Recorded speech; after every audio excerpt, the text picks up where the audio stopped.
सुनाओ गाइस, अब हम आ गए अपने नेक्स्ट लेक्चर की तरफ। जैसे कि हमने टाइम कॉम्प्लेक्सिटी को इंट्रोडक्शन पार्ट में कवर कर लिया था, यहाँ पे थोड़ा उसे डिटेल में देखेंगे।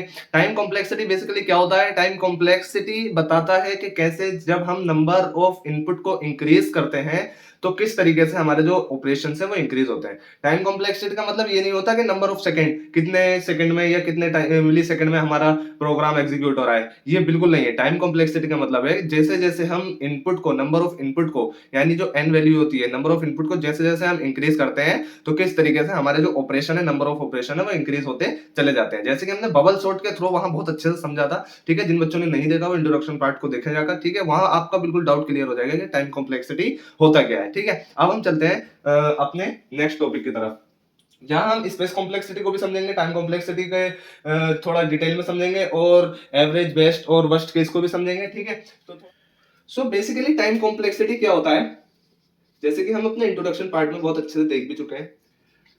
Time complexity tells us how the number of operation increase as the input size increase.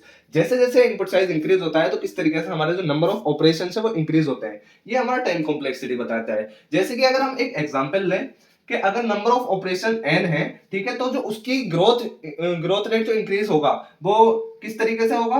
Big of n से। ठीक है, बिग ऑफ n भी हमने बहुत अच्छे से इंट्रोडक्शन पार्ट में समझ लिया था। जैसे अगर नंबर ऑफ ऑपरेशन हमारा n होगा तो उसकी ग्रोथ क्या होगी? उसकी ग्रोथ क्या होगी? Big of n। ठीक, जिन बच्चों को अभी डाउट है बिग ऑफ n में या टाइम कॉम्प्लेक्सिटी में, वहां थोड़ा डिटेल में मैंने समझाया इंट्रोडक्शन पार्ट में, वहां जाकर देख ले। ठीक है, बबल सॉर्ट से और ज्यादा क्लियर हो गया था वहां पे। अब देखें big of notation. Big of notation, इसमें क्या होता है बिग ऑफ नोटेशन में? तो बिग ऑफ नोटेशन भी हमने वहां पर बहुत अच्छे से समझा था। यहां हम थोड़ा सा डीपली जाएंगे कि जो बिग ऑफ नोटेशन होता है वो क्या करता है? वो फोकस करता है जो हमारे ऑपरेशन होता है, ठीक है, उसकी ग्रोथ रेट पर। ठीक, उसकी ग्रोथ रेट पर फोकस करता है और उसकी जो लोअर टर्म होती है, ठीक है, और जो कांस्टेंट पार्ट होता है उस पर फोकस नहीं करता। जैसे कि अगर हम मान लें कि एग्जैक्ट काउंट, किसी ऑपरेशन का एग्जैक्ट काउंट है 3n+5, ठीक है, और एक और ले लेते हैं 5n² प्लस 4n+3। ठीक है, किसी भी ऑपरेशन का एग्जैक्ट काउंट ये है और दूसरे ऑपरेशन का ये है। ठीक है, तो हम इसे किस तरीके से डिनोट करते हैं? ठीक है, बिग ऑफ नोटेशन में किस तरीके से डिनोट करते हैं? उसकी ग्रोथ रेट को, उसकी ग्रोथ को किस तरीके से डिनोट करते हैं? Big of n। हमें जो हम जो इसमें देखते हैं, ठीक है, हम वो देखते हैं जो इसका डोमिनेंट टर्म होता है। ठीक है, जो इसका डोमिनेंट टर्म होता है। ठीक, तो बिग ऑफ नोटेशन में किस तरीके से डिनोट करेंगे? इसे कैसे डिनोट करेंगे? Big of n²। ठीक है, आई होप जो मैं आपको समझाना चाहता हूँ वो यहाँ पे आप बहुत अच्छे से समझ गए हो। बाकी कोई भी अगर डाउट रह गया है तो मुझे बता देना, कमेंट कर देना, मैं कोशिश करूंगा कमेंट में आपके डाउट को क्लियर करने की। ठीक है, तो ये बिग ऑफ नोटेशन होता है। अब मैं कुछ बिग ऑफ नोटेशन की एक टेबल बनाऊंगा, ठीक है, उसे हम ज्यादा डीपली अभी नहीं जाएंगे। ठीक है, जैसे जैसे हमारा जो सिलेबस है वो आगे बढ़ता जाएगा वैसे वैसे हम अपने जो नॉलेज है उसे इंक्रीज करते जाएंगे। ठीक है, अभी मैं आपको एक आइडिया देने के लिए टेबल बना रहा हूँ। ठीक है, यहाँ लिखेंगे हम कॉम्प्लेक्सिटी, यहाँ लिखेंगे हम नेम, और यहां हम लिखते हैं एग्जांपल्स। ठीक है, कॉम्प्लेक्सिटी कौन कौन सी होती है? मैं कुछ बेसिक कॉम्प्लेक्सिटी लिख देता हूं, जैसे बिग ऑफ 1 जो कि कांस्टेंट होता है, ठीक है, और ये एरे एक्सिस से होता है। इसका एग्जांपल कहां मिलेगा आपको? एरे एक्सिस में। दूसरा हम लिखते हैं बिग ऑफ log n। ठीक है, बिग ऑफ log n, तो ये जो होता है हमारा, एक और लिख देते हैं हम बिग ऑफ n और big of n log n। ठीक, अभी मैं आपको बताता हूं, और बिग ऑफ n²। ठीक है, इससे आपको एक आइडिया लग जाएगा, फिर हम एक साथ सब लिखते हैं बिग ऑफ n³। ठीक है, तो ये मैंने कुछ बेसिक कॉम्प्लेक्सिटीज लिखी है। इनके जो नेम है ये कांस्टेंट आता है। ठीक है, ये आता है हमारा बाइनरी,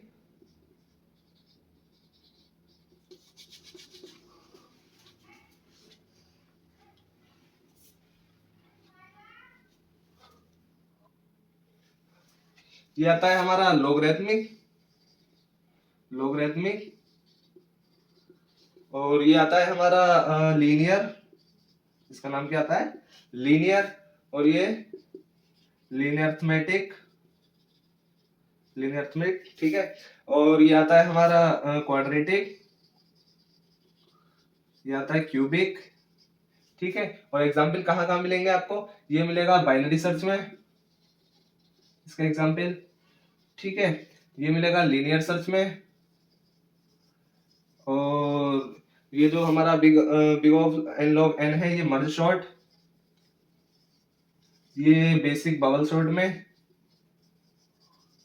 और जो ये वाला है हमारा, ये बेसिक बबल शॉर्ट में मिलेगा, और जो ये वाला है हमारा, ये थ्री नेस्टेड लूप में आपको इसका एग्जांपल देखने को मिल जाएगा, ठीक है। अगर आप नोट करना चाहते हैं तो इसे नोट कर सकते हैं।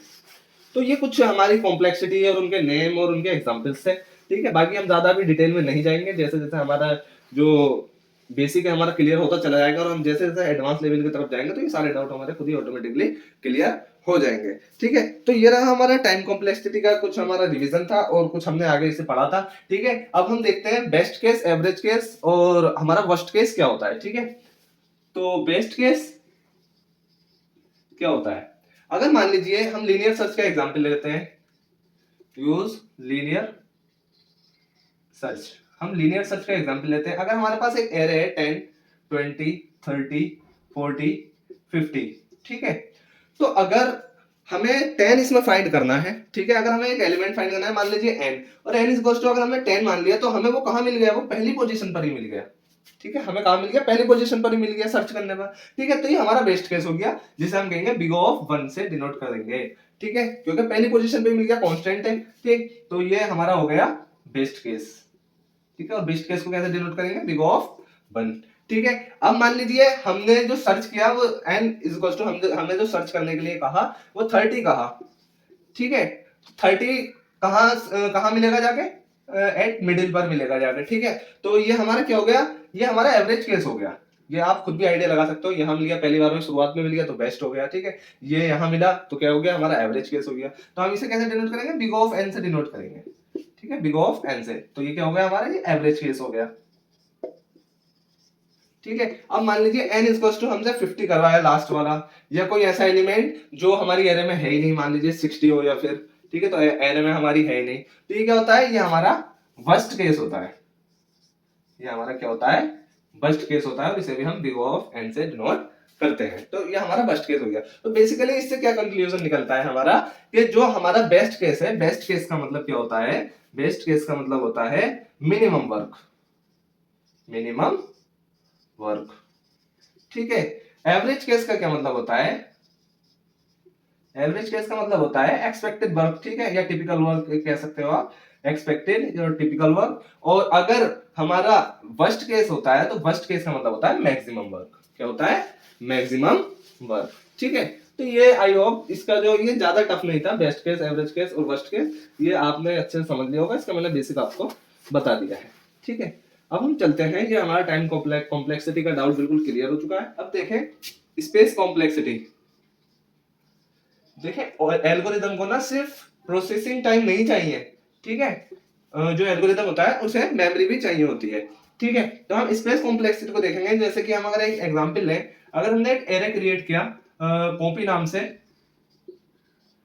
ठीक है, और न्यू इंट n, ठीक है। तो अब जैसे जैसे हमें पता है कि नंबर n जो है हमारा इंक्रीज होगा, वैसे वैसे एरे का साइज हमारा इंक्रीज होता रहेगा। तो हमारा नोटेशन क्या होगा, देयरफॉर एक्स्ट्रा स्पेस के लिए बिग ऑफ n, जैसे जैसे हमारा n इंक्रीज होता जाएगा वैसे वैसे एरे का साइज भी इंक्रीज होता जाएगा। तो सो बेसिकली इससे क्या कंक्लूजन निकलता है कि हमारा टाइम कॉम्प्लेक्सिटी क्या बताता है, कि हाउ कंप्यूटेशनल वर्क ग्रोज, ठीक है। और हमारा स्पेस कॉम्प्लेक्सिटी क्या बताता है, कि हाउ ये तो हमारा कंप्यूटेशनल वर्क ग्रोज कैसे होता है, और हाउ मेमोरी रिक्वायरमेंट ग्रोज, ठीक है। तो आई होप जो मैं आपको यहाँ पे समझाना चाहता था वो आप अच्छे से समझ चुके हो। कोई भी डाउट रहेगा है आप मुझे बता सकते हो, ठीक है। अब इसे कैलकुलेट करना और सीख लेते हैं हम, किस तरीके से हमारा जो कॉम्प्लेक्सिटी है वो कैलकुलेट होती है।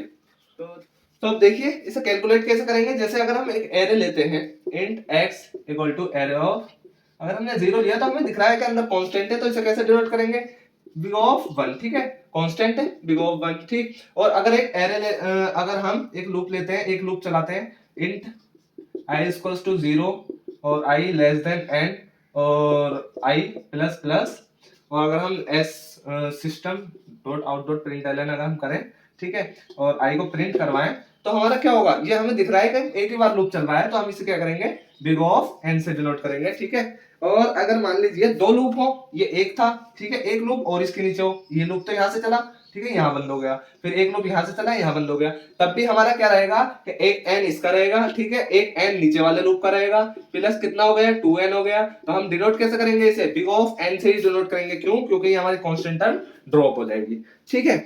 और अगर हम देखें दो लूप अगर एक के अंदर एक है, जैसे अगर मान लीजिए एक फॉर लूप चलाया हमने, ठीक, और इसके अंदर ही हमने दूसरा फॉर लूप चला दिया, ठीक है, फॉर लूप चला दिया हमने इसके अंदर ही, तो हमारी इसकी क्या होगी कॉम्प्लेक्सिटी, इसकी कॉम्प्लेक्सिटी कैसे फाइंड करेंगे कि n इंटू एन, तो क्या हो जाएगा n स्क्वायर, और इसे डिनोट करेंगे बिग ऑफ n स्क्वायर से, ठीक है। तो बेसिकली जो यहाँ पे मैं समझाना चाहता था आपको, आपको यहाँ अच्छे से समझ में आ गया होगा, मैंने बेस्ट केस, एवरेज केस और वर्स्ट केस भी समझा दिया, टाइम कॉम्प्लेक्सिटी, स्पेस कॉम्प्लेक्सिटी के डाउट भी हमारे क्लियर हो चुके हैं। अगर आपको कोई भी डाउट रह गया है तो आप मुझे कमेंट कर देना, ठीक है, मैं कोशिश करूंगा एक सेपरेट वीडियो बनाकर अपलोड करने की, या एक शॉर्ट के जरिए आपको समझाने की। Thank you so much for watching full video, और इसे वीडियो को अपने फ्रेंड्स में शेयर जरूर करें, ठीक है, मुझे ऐसे सपोर्ट करते रहें ताकि मैं आपके लिए और ज्यादा अपडेटेड वीडियोस बना सकूं।